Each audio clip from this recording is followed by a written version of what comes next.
Hi, my name is Ranga. I'm a private chef by trade and an avid outdoorsman and die-hard fly fishing angler. There's this idea that persists that the outdoors of our great nation are accessible and available equally to everyone. As a person of color, I'm here to tell you that that's simply not the case. In my years of fishing, foraging, and hiking, I am always treated as a guest. Most often a welcome guest, and sometimes an unwelcome guest. But at the end of the day, a guest. But that's my public land. It is my right as an American citizen to access those areas.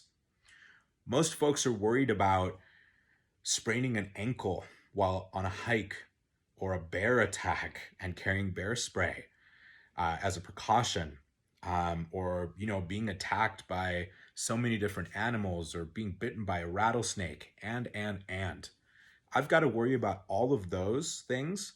And as a person of color, I also need to be wary of who is in my zone when I am outside. The most recent incident that I can think of was from last July. My girlfriend and I decided to explore an area that was new to us here in Montana. And so we took about 5 days off and car camped and hiked and fished new creeks. And in that exploration, we were led up a very remote 12-mile dirt road and up to a trailhead. And when we got to the trailhead in the middle of the busiest time of the Montana tourist season, there was only one other car at the trailhead, and my girlfriend and I were so excited that we would have it, relatively speaking, to ourselves to explore and not have to contend with a lot of other people.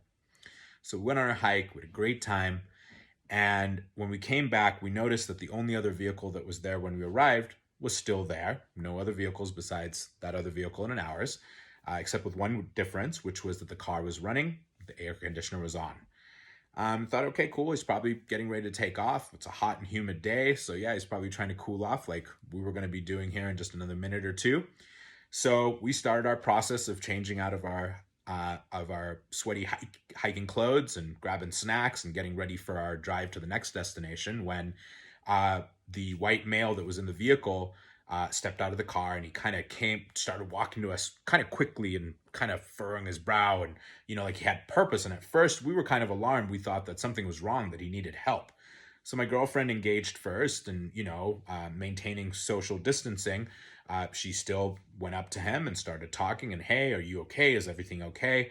And he just starts going off about the political state of our country and what's going on, and these crying liberals, and he didn't understand any of the protests going on. And my girlfriend and I kind of look at each other like, whoa, okay, well, he's safe, so that's good. And then we, at this point, notice when we look down that he has got a holster for a sidearm on his waist. And now we've got someone who has come up to us unsolicited, deciding to share all of his political views, clearly fired up and irate. He's got a firearm on him. And at one point in the conversation, he looks at me directly in my eyes. He's like, what's up with Black Lives Matter? It makes no sense to me. He's like, Black Lives Matter? What about all lives matter? And I'm like, oh man, okay. All right, I'm going to back up. I can't engage in this. Safety is of concern. We need to get out of here. So slowly we backed away while maintaining conversation, and we were respectful and we were nice, but you better believe that the both of us were terrified. And slowly we got in our car and just boogied the hell out of there as quickly as we could. These incidences happen all the time. They're not coincidences. I have these kinds of incidences as a person of color. They occur multiple times a year. I would honestly say on average once every couple of months.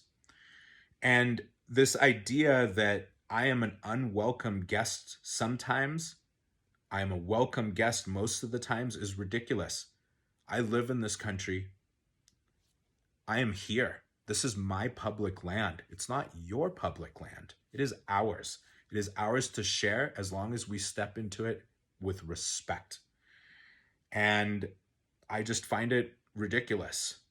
And I think that we need to really understand that people of color are not treated the same way when it comes to the outdoor spaces. It is not safe. We do not feel safe. We do not feel welcome.